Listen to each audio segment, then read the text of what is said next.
Kita lanjut bahas spoiler The Great Ruler episode 156. Kalian gak usah banyak memang. Kita langsung masuk aja ke pembahasan.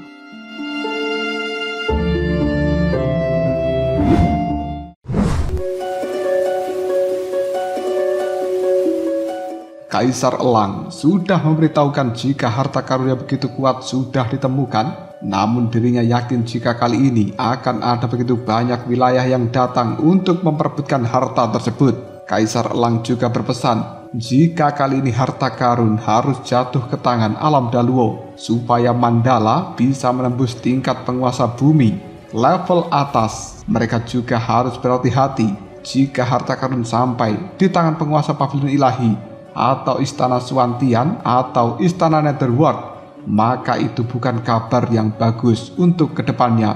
Mendengarkan penjelasan seperti itu, seluruh pasukan dari Alam Daluo mulai menganggukkan kepalanya tanda paham. Tidak ingin mengulur waktu lagi, Kaisar Elang pun mulai memerintahkan pada pasukan Alam Daluo untuk berangkat menuju ke tempat harta karun itu berada. Namun sayang, sebelum mereka berangkat, para pemimpin pasukan kelas atas dari wilayah lain juga telah tiba. Kaisar Elang yang melihat hal seperti ini yakin jika mereka datang untuk memberitahu pada pasukannya apabila harta karun kelas atas sudah ditemukan saat ini. Tak ingin pusing-pusing lagi, mereka pun memutuskan untuk segera berangkat agar bisa mencapai tujuan pertama kali, pergi ke wilayah inti dari medan pertempuran ini. Keadaan di sana begitu mengerikan karena banyak wilayah yang telah hancur. Bahkan beberapa gunung terlihat terbuat dari besi yang tidak akan bisa dihancurkan oleh orang-orang yang berada di tingkat ke-8. Tempat itu juga ada jiwa orang suci yang telah tewas dan kehilangan kesadaran sehingga mirip dengan hantu. Namun semua makhluk ini mulai menyerap energi di sekitarnya hingga membuat mereka memiliki kekuatan yang bisa menyerang siapapun yang telah mendekat. Tak lama kemudian pasukan Alam Daluo yang dipimpin Kaisar Elang mulai memasuki medan inti area pertempuran. Selama perjalanan mereka sengaja menghindari semua masalah yang ada. Hal ini tentu dilakukan untuk menghemat energi yang dimiliki oleh pasukan Alam Daluo. Lagi pula, masalah dari badai yang muncul di tempat ini jauh lebih berbahaya daripada badai biasa. Orang yang terkena badai itu kemungkinan besar akan langsung kehilangan energi spiritual yang ada di dalam diri masing-masing. Saat ini para pasukan dari Alam Daluo tengah berlindung di sebuah goa untuk menghindari badai yang tiba-tiba datang. Muchen dan juga raja lainnya mulai memperlihatkan badai yang telah mengamuk di pintu goa. Mereka bisa merasakan jika ada fluktuasi berbahaya yang dipancarkan dari badai itu. Namun mereka memilih untuk tidak mencari tahu lebih dalam karena takut terjadi hal yang buruk. Kaisar Elang juga memperingatkan pasukannya untuk tidak mengundang adanya bencana. Medan ini telah dipenuhi dengan makhluk yang kuat yang telah tewas sebelumnya. Namun mereka memiliki kesadaran dan juga kekuatan yang begitu mengerikan. Kaisar Elang juga menceritakan jika selama perjalanan pencarian harta itu, dirinya dan juga Kaisar Mata Roh pernah tidak sengaja membangunkan satu makhluk yang membuat mereka harus bekerja sama untuk bisa mengalahkannya. Semua orang yang mendengarkan perintah seperti ini pun langsung menganggukkan kepalanya tanda paham. Tak lama kemudian badai yang ada di luar goa kini telah mulai mereda. Mereka akhirnya bisa melanjutkan perjalanan untuk melewati pegunungan yang ada sebelum bisa mencapai inti dari medan pertempuran. Setelah beberapa saat mereka telah berhasil melewati medan pegunungan. Di depan pasukan Alam Daluo pada saat ini telah berdiri sebuah daratan yang sangat luas dengan kehancuran di mana-mana. Namun di tengah daratan itu berdiri sebuah piramida hitam raksasa yang merupakan harta karun dari penguasa tertinggi di level bumi yang berhasil ditemukan oleh penguasa Alam Daluo sebelumnya. Tak lama kemudian Mandala, Kaisar Tidur, dan juga Kaisar Mata Roh mulai muncul dan menyapa pasukan dari Alam Daluo yang baru saja tiba. Tatapan Mandala dan juga Muchen saling bertemu. Gadis kecil itu sekarang jelas menyadari jika kekuatan Muchen telah meningkat. Bahkan dia bisa merasakan jika pemuda ini telah berhasil melakukan terobosan menjadi seorang master roh formasi pertempuran. Bahkan Mandala juga mulai mendapatkan informasi jika Muzan telah berkontribusi untuk mengalahkan ahli formasi dari pavilion ilahi. Bahkan pemuda itu juga yang membuat alam Daluo berhasil mendapatkan 400.000 tetes cairan spiritual. Muzan yang menerima seluruh sanjungan ini mulai berkata, jika ini semuanya adalah berkat cakram pencari roh yang diberikan oleh senior Xiao Qingyun. Namun Muzan mulai merasakan jika cakram ini terasa begitu panas. Dia mulai berpikir apabila piramida itu adalah salah satu peninggalan penguasa istana keempat. Mandala yang menyadari raut wajah berbeda dari Muzan mulai bertanya apa yang terjadi. Karena tidak ingin berbohong, Muzan langsung menceritakan bagaimana dirinya bisa mendapatkan cakram itu. Para petinggi alam Daluo yang mendengarkan penjelasan Muzan jelas terkejut. Mereka tidak mengenal siapa tuan dari istana keempat. Namun mereka tahu jika orang yang berasal dari istana surgawi kuno pasti memiliki kekuatan yang sangat dahsyat.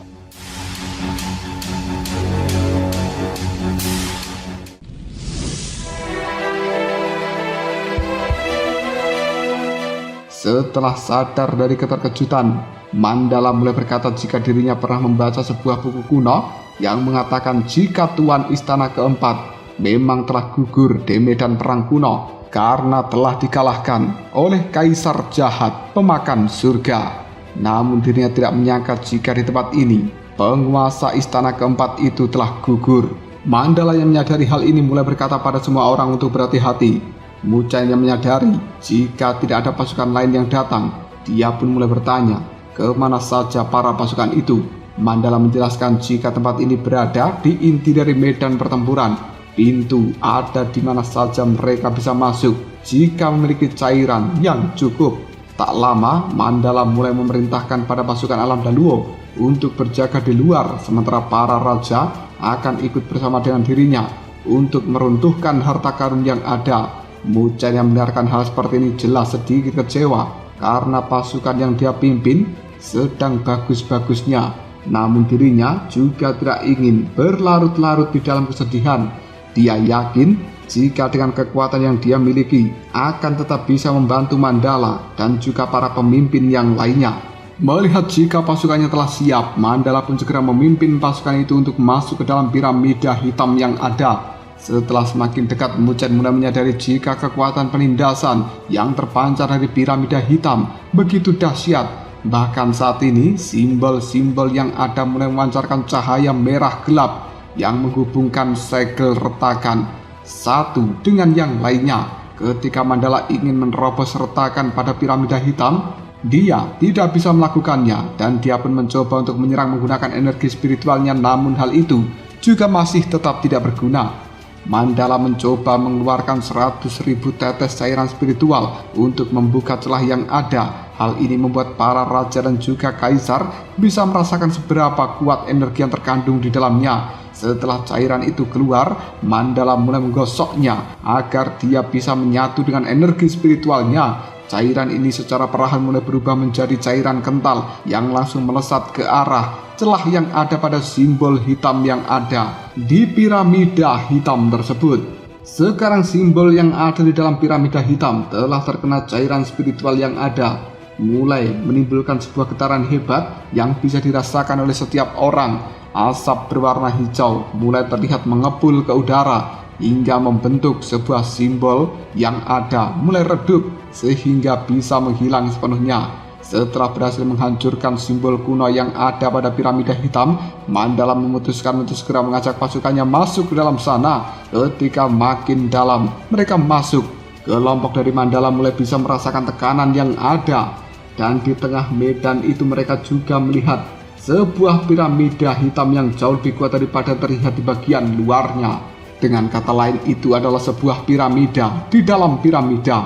Dengan tenang Mandala mulai berkata, batu piramida terapung yang ada di depan sana kemungkinan mengandung artefak kuno atau teknik ilahi atau cairan spiritual. Maka dari itu kalian bisa mencarinya sendiri, sementara aku dan 3 kaisar yang lainnya akan pergi mencari sebuah jalan. Jika ada hal yang berbahaya yang kalian hadapi, maka pecahkan batu giok yang telah aku berikan pada kalian sebelumnya, dan aku akan datang untuk memberikan pertolongan. Mendengarkan kata-kata seperti ini, para raja langsung berterima kasih dan mulai pergi untuk mencari harta karun yang ada di dalam piramida ini. Melihat hal seperti itu, Mu Chen dan juga Jiu Yu, mereka mulai pergi. Namun mereka berdua memutuskan untuk bekerja sama. Tak lama kemudian Mu Chen mulai mencoba untuk menghancurkan salah satu batu. Namun tidak ada harta yang bisa didapatkan di dalam batu tersebut. Melihat adegan seperti ini, Mu Chen memutuskan untuk mengeluarkan cakram pencari roh untuk membantunya mendeteksi harta yang ada. Dan dia yakin jika cakram ini akan bisa membantunya. Jiu Yu yang mulai menyadari rencana dari Mu Chen juga mulai tersenyum dengan puas. Mereka pun mencoba untuk memulai pencarian. Setelah beberapa menit berputar-putar, mereka bisa melihat jika ada titik merah yang muncul di dalam cakram milik Mu Chen. Melihat keadaan seperti ini, keduanya mulai pergi ke titik yang telah ada. Sesampainya di sana, dengan satu kali serangan, Mu Chen dan juga Jiu Yu berhasil memecahkan batu yang ada di hadapannya. Dan mereka bisa melihat ada dua cahaya yang keluar dari dalam batu tersebut. Mu Chen dan Jiu Yu memutuskan untuk segera menyegel cahaya itu. Ketika cahaya berhasil disegel, energi yang ada di dalamnya mulai mengamuk, hingga membuat Mu Chen dan juga Jiu Yu terpaksa mengeluarkan energi spiritual supaya cahaya itu bisa ditekan. Setelah cahayanya cukup tenang, Mu Chen bisa melihat jika cahaya tersebut berisi jarum dengan bulu yang begitu halus. Meskipun benda tersebut sangatlah kecil, namun simbol yang terukir terlihat begitu banyak. Mu Chen memutuskan untuk segera menyalurkan energi spiritual yang berhasil menyatu sehingga bisa membuat benda itu menjadi miliknya sendiri. Ketika bisa menyatu, Mu Chen mulai mendapatkan beberapa informasi jika artefak ini bisa aktif dengan menggunakan darah seseorang tingkat tinggi, dan semakin kuat orang itu, maka akan semakin kuat juga energi yang terkandung di dalamnya. Hal ini merupakan kabar yang baik bagi seorang Mu Chen.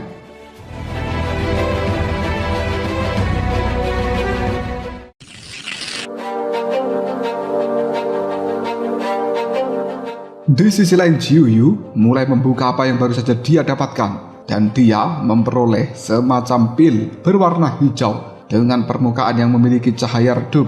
Pil ini seakan ada bayangan burung phoenix yang telah berputar. Dari informasi yang ada, pil tersebut merupakan pil transformasi phoenix, dan pil ini berguna untuk meningkatkan kekuatan garis keturunan binatang suci. Mu Chen yang ada di samping Jiu Yu mulai berdecak kagum. Pil berwarna hijau ini jelas akan sangat bermanfaat bagi seorang Jiu Yu ke depannya. Tak lama kemudian Mu Chen dan juga Jiu Yu memutuskan untuk mengeluarkan cakram mereka lagi dan mencari harta karun yang lainnya. Tak lama cakram itu mulai bersinar begitu terang hingga membuat Mu Chen dan juga Jiu Yu berpikir jika harta karun itu jelas sangat berharga. Tak ingin kehilangan harta yang begitu berharga, mereka pun memutuskan untuk segera mencari menuju titik yang ada di dalam kompas cakram itu. Setelah melewati begitu banyak batu terapung, mereka pada akhirnya sampai di titik cahaya ditunjukkan oleh kompas cakram hitam. Keduanya saling berpandangan sebelum akhirnya mulai melayangkan serangan secara bersamaan. Dengan kekuatan yang begitu dahsyat, batu yang ada di hadapan Jiu Yu dan juga Mu Chen hancur berkeping-keping. Namun ketika seluruh kepingan itu diamati, tidak ada yang aneh dan mereka tidak menemukan adanya harta karun yang tersisa. Mu Chen pun memutuskan untuk mengedarkan pandangan ke tempat yang lain. Di balik batu yang baru saja mereka hancurkan, dia bisa melihat adanya batu yang terbungkus energi spiritual hingga membuatnya tidak bisa dilihat dengan cara biasa. Bahkan tidak ada celah untuk melihat isi di dalam batu tersebut. Mu Chen berkata pada Jiu Yu jika dirinya yakin pasti ada misteri lain di dalam batu yang cukup misterius itu. Jiu Yu yang mendengarkan ucapan Mu Chen mulai melayangkan beberapa pukulan yang sangat kuat, namun dirinya bisa melihat jika celah yang ada tidak bisa dihancurkan dengan mudah. Serangan yang terus dilayangkan Jiu Yu secara perlahan membuat retakan Dengan cepat gadis itu meminta Muchen untuk mengambil tindakan selanjutnya karena dia yakin jika ini adalah batas kemampuannya. Lagi pula, dia bisa melihat jika retakan itu seakan-akan mulai bisa memperbaiki dirinya sendiri. Muchen yang mendengarkan perintah dari Jiuyu mulai mengulurkan tangannya hingga hisapan yang begitu kuat menarik harta yang ada di dalam celah batu itu. Beberapa menit telah berlalu, Muchen hanya bisa mengeluarkan batu yang meledak hingga bisa berubah menjadi debu. Seiring berjalannya waktu, energi Jiuyu mulai terkuras hingga membuat gadis itu gemetaran. Melihat hal seperti ini, Muchen hanya bisa menghela nafas kecewa. Namun siapa sangka di saat terakhir mulai muncul suara dari dalam celah batu yang ada, dan mereka juga bisa melihat adanya cahaya hitam yang melesat keluar dari sana. Muchen yang menyadari hal seperti ini secepat mungkin langsung menarik tangannya untuk melihat harta apa yang telah mereka dapatkan.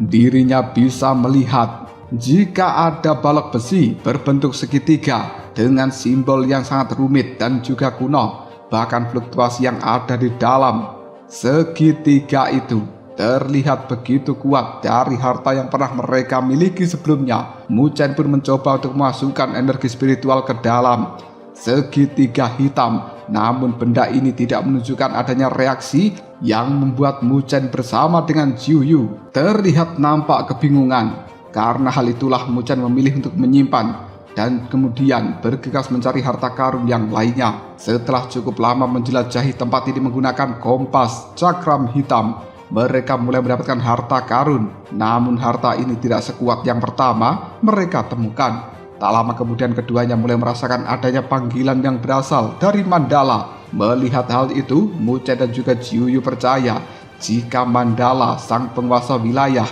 telah menemukan jalan untuk menuju ke tempat harta karun tertinggi tingkat bumi berada. Setelah berkumpul, Mandala segera memberitahu jika saat ini para tetua wilayah lain juga sudah sampai. Karena alasan itulah mereka harus bergerak lebih cepat. Tanpa menunggu persetujuan Mandala, langsung berjalan di barisan paling depan. Muchen yang melihat hal seperti ini tidak jadi untuk menanyakan benda aneh apa yang merupakan segitiga hitam yang sebelumnya telah dia temukan bersama dengan Jiuyu.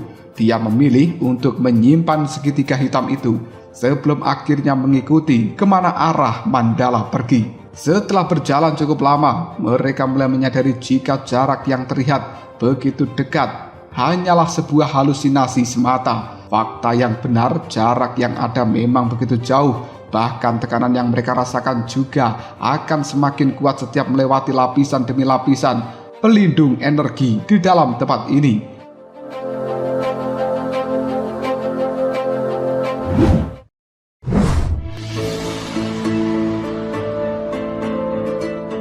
Mereka pun memutuskan untuk melanjutkan perjalanan. Setengah jam kemudian, Mandala mulai memperlambat laju kecepatannya. Menyadari hal seperti ini, Muchen bisa melihat jika di depan sana telah berdiri sebuah piramida yang begitu tinggi. Kekuatan yang ada nampak sangat memberikan tekanan yang luar biasa. Bahkan saat ini mulai muncul sebuah retakan yang begitu banyak di setiap sudut dari piramida itu. Mandala tidak ingin menyia-nyiakan waktu lagi, memutuskan untuk segera mengambil sebuah tindakan. Tepat berada di depan piramida itu, Mandala bisa melihat jika simbol yang ada jauh lebih kokoh daripada sebelumnya. Tapi gadis itu tidak terlihat panik karena dia sudah menyiapkan semua hal. Tak lama kemudian mulai mengeluarkan 200.000 cairan spiritual untuk membuka segel yang ada. Dengan hati-hati Mandala mulai mengusap tangannya untuk menggabungkan cairan spiritual dengan energi yang ada di dalam tubuhnya.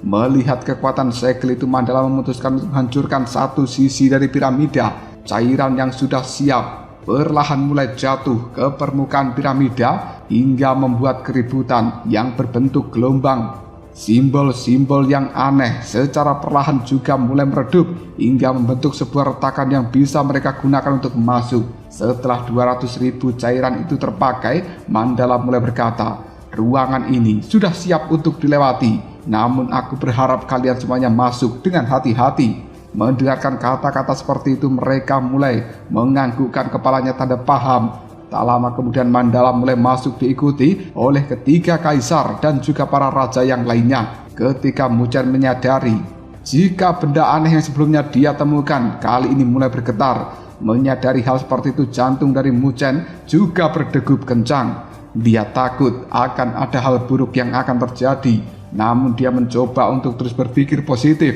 Dengan adanya mandala di barisan paling depan, dia berharap jika ada hal yang harus dia khawatirkan, maka tidak akan pernah terjadi. Tak lama kemudian mandala mulai berhenti. Gadis itu berkata, "Setelah melewati lapisan terakhir ini, kita akan benar-benar masuk ke dalam harta karun tertinggi di bumi. Aku merasakan adanya bahaya dari dalam sana. Apakah kalian sudah siap?" Mendengarkan semua ini, para kaisar dan juga para raja langsung menganggukkan kepalanya. Mereka memutuskan untuk tidak akan pernah mundur apapun yang terjadi nantinya. Melihat semangat seperti itu, Mandala terlihat begitu tenang. Dia pun memutuskan untuk kembali memimpin pasukannya untuk masuk ke dalam inti harta karun yang ada.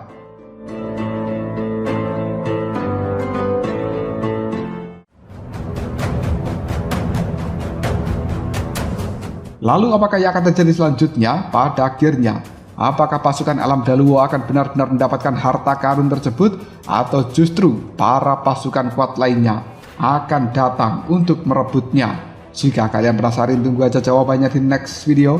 Ngobrol sob.